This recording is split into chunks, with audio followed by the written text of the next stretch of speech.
Bonjour à toutes et à tous, ici le Chama. Épisode 28, indicateur technique RSI, utile ou inutile. Ce que vous devez d'abord savoir, c'est que les indicateurs techniques sont utiles. Seulement, il faut savoir comment les utiliser. Pour cela, nous allons dans cette vidéo couvrir quelques points importants sur l'indicateur technique RSI afin de savoir comment l'utiliser efficacement et comment profiter de son utilité. Le cours complet, c'est 11 points importants à savoir sur le RSI. Mais ici, je vais partager seulement 5 points. Pour ceux qui veulent suivre le cours complet sur le RSI, aller plus en profondeur sur l'utilisation du RSI, vous pouvez contacter l'un des numéros qui sont dans le lien de la description ou qui se présentent en bas du plan de développement de ce cours. D'abord, vous devez savoir que le RSI est un indicateur, un leading indicator. Un leading indicator, c'est un indicateur qui donne une orientation, qui donne la direction des coûts avant que les prix ne prennent cette direction. Un leading indicator donne beaucoup de faux signaux. Une fois encore, parce que elle mesure la dynamique du marché en comparant les hausses et les baisses incluses dans la période appliquée à l'indicateur. Ce qui fait que cela n'est pas forcément tout le temps en harmonie avec la psychologie ou le comportement du marché à cet instant T. Néanmoins, quand vous êtes plus habitué à un indicateur technique, vous pouvez savoir les moments ou les types de marché, les types de conditions qui se présentent dans le marché et qui font que cet indicateur donne des faux signaux. Donc ici, vous devez comprendre que le RSI étant un leading indicator, vous allez plus l'utiliser en tant qu'élément de confirmation en confluence avec d'autres éléments qui vous permettent de prédire la direction des prix. 2. Quelles sont les périodes conseillées ou les périodes les plus pertinentes à utiliser sur le RSI?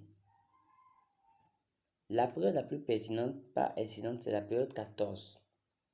Néanmoins, nous avons aussi la période 21 pour ceux qui veulent diminuer considérablement le prix sur leur indicateur. Nous avons pour ceux qui veulent utiliser le RSI pour soit scalper ou sur des time frames plus élevés, nous avons la période 9. Les niveaux de survente sur achat et le niveau 50. Ce qu'on appelle le niveau de survente sur achat sur le RSI, c'est basiquement les niveaux 30 et les niveaux 70. C'est des niveaux de référence autour desquels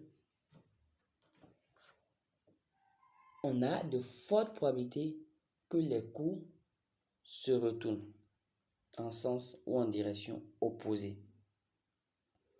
Le niveau 50 par contre, c'est un niveau qui nous permet de jauger la force du mouvement en cours.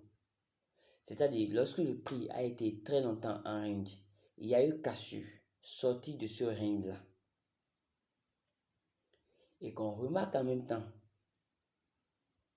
qu'il y a ensuite une cassure du niveau 50,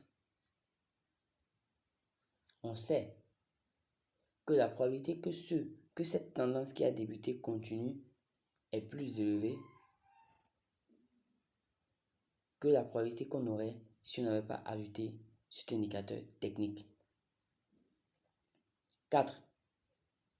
Dans quel type de marché le RSI est efficace? Ici, je vais ajouter que pas seulement le RSI, tout ce qui est oscillateur ou leading indicator est plus efficacement utilisé dans les marchés en range. 5. Comment utiliser le RSI dans un marché en tendance? J'en ai déjà parlé avec ma vidéo sur le stochastique. La meilleure manière d'utiliser un oscillateur dans un marché en tendance est de l'utiliser en confluence avec un élément qui permet aussi de prédire la direction du mouvement. Donc, si nous avons une confluence de prédiction des cours dans une même direction par plusieurs éléments techniques, nous pouvons juger que la probabilité que les cours prennent cette direction est plus élevée. Donc, nous allons particulièrement utiliser le RSI avec un trend line. On appelle ça une divergence cachée. Sans plus tarder, nous allons passer maintenant à quelques cas pratiques. Je n'aime pas que mes vidéos soient longues, donc je guette toujours le nombre de minutes que j'ai déjà fait. J'ai déjà ajouté le RSI. Vous pouvez voir, c'est le niveau, je l'ai ajouté par défaut, le niveau 14. Donc ensuite, j'ai ajouté le niveau 50 et la période 14 plutôt. Ensuite, j'ai ajouté le niveau 50. Parce que quand vous ajoutez l'indicateur technique par défaut, il n'y a pas le niveau 50. Il vous faut vous-même venir ici et appuyer comme supprimer, annuler et faire un ajout, vous voyez, pour pouvoir ajouter le niveau. Donc voilà. Premièrement, on a quoi? Nous allons observer que chaque fois que le RSI arrive en zone de surachat, nous avons une baisse. En zone de surachat, nous avons une baisse. Et chaque fois qu'elle arrive en zone de survente, nous avons une hausse. En zone de survente, nous avons une hausse. Vous voyez. Maintenant, le niveau 50. Ici, par exemple, nous avons vu une consolidation ici. Et le RSI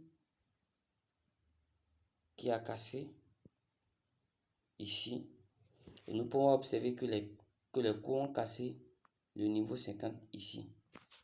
Et que les prix ont chuté sur le graphe. Exemple de divergence cachée, ceci. Ce trend line, quand les cours arrivaient au niveau du trend line, on sait que la probabilité est forte que le cours remonte. Et en même temps, on a quoi?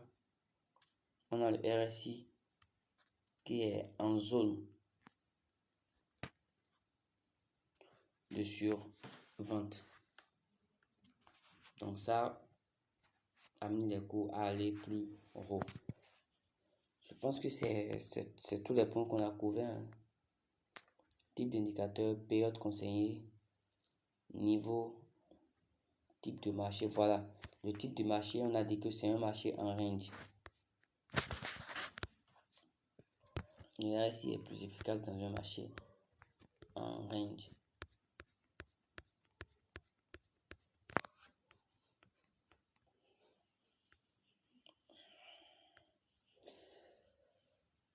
Voilà, je pense que ça c'est une étape du marché en range.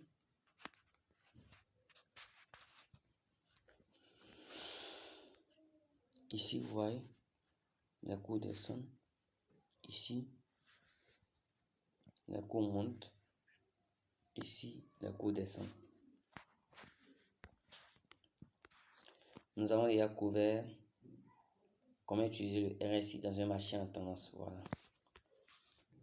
Donc, sans plus tarder, si vous voulez suivre le cours complet sur le RSI, vous pouvez contacter l'un de ces deux numéros, 90 34 89 19 ou 96 23 85 45. Je n'aime pas que mes vidéos soient trop longues et ça a déjà fait 10 minutes. Donc, je vais vous souhaiter une excellente semaine de trading et que la lumière soit avec vous. Aussi, cette semaine, il n'y aura pas de tout des marchés financiers parce que je veux plus faire du scalping. Donc, quand je fais un tour des marchés financiers, je ne fais pas des analyses que je ne suis pas. Ouais. Si je fais, je vais suivre afin de savoir, afin de guetter les niveaux majeurs. Maintenant, peut-être je peux donner des signaux gratuits, je ne sais pas, mais je vais plus me focaliser sur le scalping avec mes étudiants. Donc, il n'y aura pas de tout des marchés financiers cette semaine. Si vous n'avez pas encore de compte de trading, vous avez le lien pour vous inscrire. Vous avez la vidéo YouTube pour vous inscrire aussi. Et je vous dis merci. N'oubliez pas d'aimer cette vidéo, de la partager et surtout d'activer vos cloches de notification pour ne rater aucune de nos leçons à venir. Merci.